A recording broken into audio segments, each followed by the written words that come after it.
Back to Mac Media Day here on the Field of 68. We are now joined by Eastern Michigan head coach Stan Heath. And Stan, the big news for your program, Tyson Acuff has gone. He has transferred. And I don't think you ever want to lose a talent like that. But I'm kind of the belief that when you bring in some other pieces and maybe you have a chance to be a little bit more balanced and a little bit more unpredictable, that it's not always necessarily going to be a net negative. How are you guys heading into the season, going into the season, without a guy that averaged 21 for you last year? Well, thanks for having us, guys. And, Tyson is a very, very special player and somebody that, as a coach, you really don't like to lose because he and I had a really close relationship. But at the same time, I understood, in this landscape that we're dealing with now, like those are things that are going to happen with NILs and things like that. But, my staff and I have this philosophy. It's simply, if we're going to lose somebody, let's try to get better. And, my belief is we got better in different ways. Maybe not one-on-one wise, one guy for one guy, but the multitude of guys we brought in, I certainly think we're a much better basketball team. I mean, Stan, you still bring back 3 of your top 5 scorers, and you went to the portal, which you have to do, especially when you lose something to the portal like that. And you went to DePaul. You went to DePaul and kind of reloaded a little bit with a couple guys that have put up numbers that are veterans. What are your expectations for your 2 DePaul transfers, Jalen Terry and Deshaun Nelson? They're good. I mean, those are guys that even before they went to DePaul, we were looking at those guys, trying to get them here. Both of them are semi-local. Deshaun is from Toledo. Jalen's from Flint, Michigan. So guys that have pretty big names around this area. So I've actually been pleasantly even surprised that I knew they were talented players, but you never know when you're coming from a program that had struggles of what kind of the mindset would be. And that portal is kind of a flip of the coin in some ways. You can strike it rich, or you can bring in some guys that maybe pull you down a little bit because maybe they have an agenda going. But these guys are far from the opposite. Like, they're hungry to win. They're super talented. My expectations are, I think they're 2 of the top 10 players in the league. And they're certainly capable of being those guys. I need those guys to be like that every night. All right, Stan, you got to be honest with us. All right. How much credit do you deserve for recruiting Deshaun, and how much credit does Jalen deserve for bringing Deshaun with him to the program? Jalen really deserves all the credit. And trust me, we spent a lot of time, once he left junior college, he was a junior college All-American. We really tried to get him. And, once he got in the portal, he wouldn't take anybody's call. He wouldn't take our calls. And but as soon as Jalen Terry committed, he called us. He called us and said, "Coach, I'm ready to come. Like, I want to come to your school." And we literally went down to his home, him and his mom, and he signed right there. I mean, he didn't even take a visit. Like, he was here. So I give Jalen Terry a lot of credit for Deshaun Nelson. All right, Stan, you're old. And you know how you know you're old these days? You are a grandfather now. Congrats, Grandpa Heath. What do they call you? I know it's a baby, grandbaby right now, but what do you want to be called, and what's life like as a grandfather? Well, my oldest Zola is 8 years old, so she's talking. She's in 2nd grade. She's ready to go. She bosses me around the whole deal, and my grandson is 5. He's Zeke, so he's going as well too. But I'm Poppy, by the way, so it was going to be something else, but when Zola's a young age, that's what she pronounced, so it just stuck. So I'm Poppy. What if Goodman calls you Poppy? That's right. How much do you spoil those kids? How much do you spoil those? Oh, they get every. I can't say no. I said one time when Zola was about, I don't know, 2 years old, and she started crying, and it was over. It was a wrap. So I'm done. I tell the parents they got to handle all the problems, all the issues. That's not my job. I did that before. All right, let's talk about Arne here, because he is a guy that was the runner-up for MAC Freshman of the Year, shot 36.5% from 3 last year. A couple games where he made, I think it was 6 threes, had a couple big threes for you guys, game winners, game-tying shots. The saying is the best thing about freshmen is they become sophomores. What are you going to see what are we going to see out of him that you've seen so far in spring and summer workouts? Well, we didn't spend a lot of time with him in spring and summer. He plays with his national team in Slovenia, and obviously, if you're a Slovenian kid, Luka Doncic is your guy. So He's a worker. He spends a lot of time in the gym. He gets a lot of shots up before, after practice. He's continuing to get better. I think the noticeable thing that you'll see is like his body is really changed. He looks more, kind of athletic and mobile. Not that he is. I'm just saying his body is really kind of picked up to where I think from a strength standpoint, he can guard players a lot better, along with being an elite shooter. But he's got more to his game than just being a shooter. Like he can put it on the floor. We really challenged him over, kind of this time before coming back here to improve his passing, and improve his moving without the basketball, because you can't just stand still. Like you got to use screens, you got to find space, you got to get separations, you got to use your shot fakes, all those different things. So he's really worked hard at that. He's kind of got a craftiness to his game. And as you say, I do expect him as a sophomore to be an improved player from last year. Stan, when you went and coached in the NBA, in the G League, what's the biggest thing you took away from there and took back to the college ranks that maybe you didn't utilize before you went that route? Oh, there's a lot of things. I mean, and some things really translate in a good way from pro to college, but some things don't, because of the defensive 3 seconds rules and some of the refereeing, how the thing is called a little bit. But I think the biggest thing is just from an offensive standpoint it's just spacing. I think more than anything else, just the spacing on the ball, playing off of, movement and things like that. The other thing I would say, I think that's really important is, probably, and this is maybe answers your question, but doesn't answer your question, is, I used to be like very stringent on, kind of shot selection, and I still am to some degree. But I do have a better understanding. Like some guys can make difficult shots, and you kind of got to let them go a little bit. So I have a little bit more of a leash in terms of guys taking, maybe more difficult shots than normal. But it's something I need to see in practice, not just something that's just given in a game.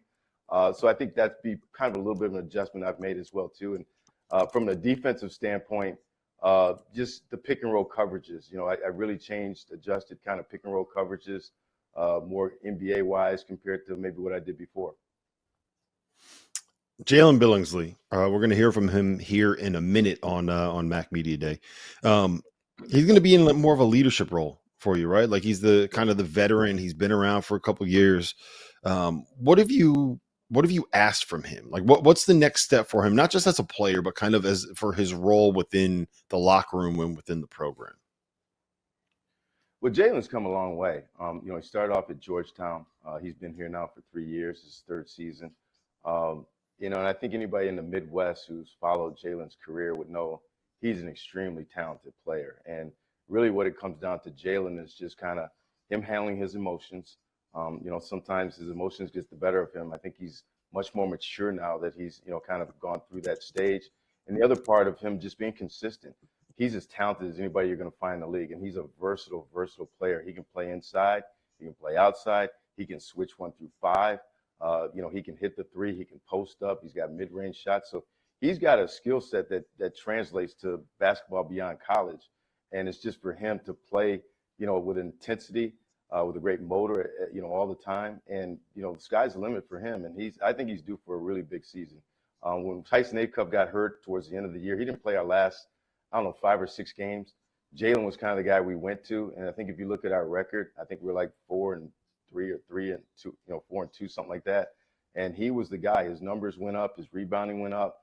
Our defense went up.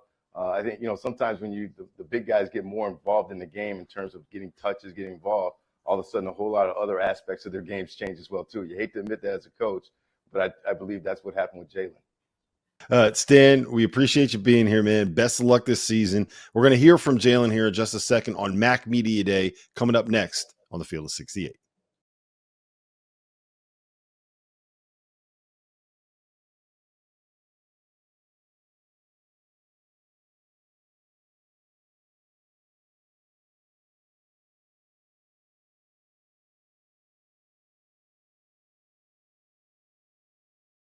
Welcome back to Mac Media Day here on the Field of 68, and now we welcome in Eastern Michigan's Jalen Billingsley. Jalen, I want to ask you this, man. Down the stretch of last season, after Tyson got hurt, we just heard from Coach Heath about the impact that you had in terms of more scoring, more rebounding. Your defense got better. The team's defense got better. And he kind of said, when you feed the big guys, it gets them going a little bit, right? So is that true? Like, you need the ball, you need more touches. Can you let your teammates know, like, give me the rock, man? We need me out here.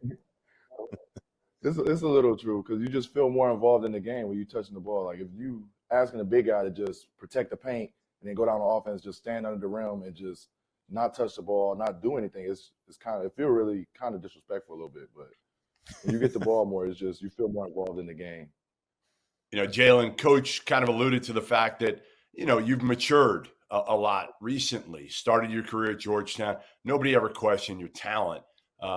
What has kind of led to that, and, you know, how have you grown?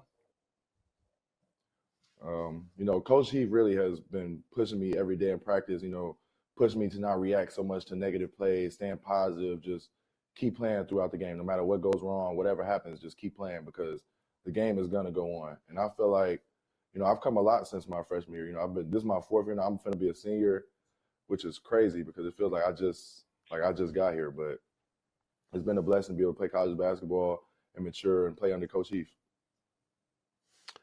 You got Jalen Terry and Deshaun Nelson coming in from DePaul. What has their impact been? How have they kind of acclimated to the program? How are you guys working together? Like, I think that front line of you and Deshaun could be a lot of fun and real dangerous this year. You're nodding your head. I say you like it. You're ready to play with them. I'm itching to play with Day. Me and Deshaun already have so much chemistry, I feel like, you know. And the coach doesn't even really let us play on each other's team in practice too much because he feel like it's not fair.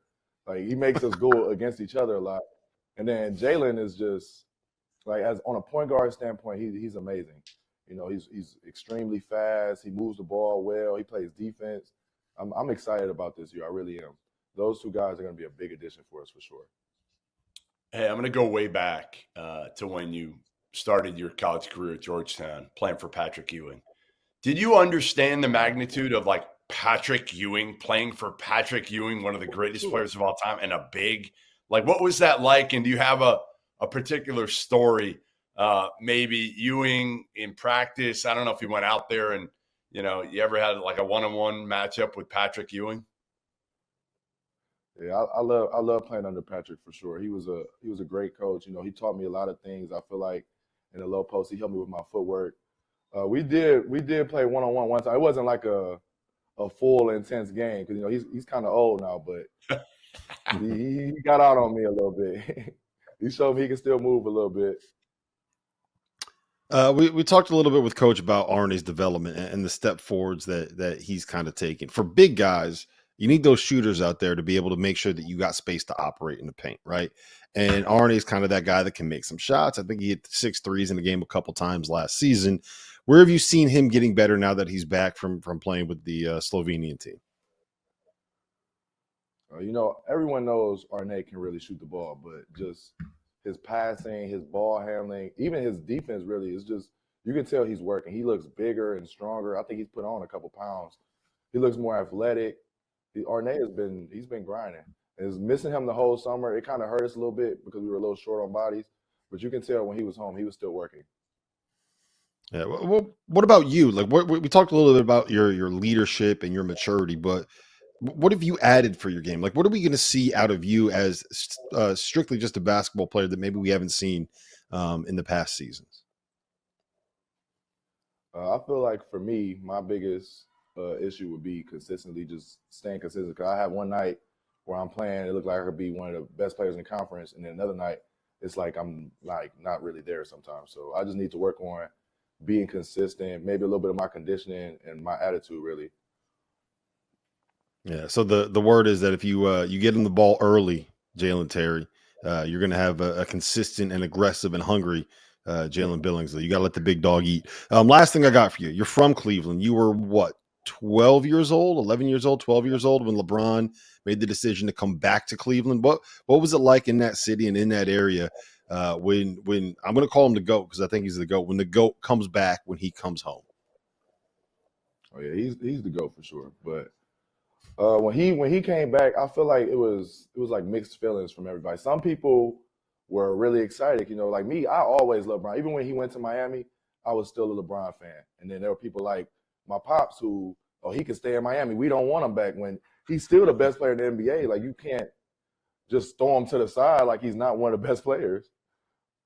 But it was a lot of mixed feelings for sure. I feel like a lot of people were like still a little hurt. But once he won that ring for us, everything was forgiven. There you Hey, go. speaking of your pops, Jalen, I heard he's got some really good one-liners. That true? Yeah, if you ever have a conversation with him, you're going to have to try to run and get away from him. What do you got? Give me an example.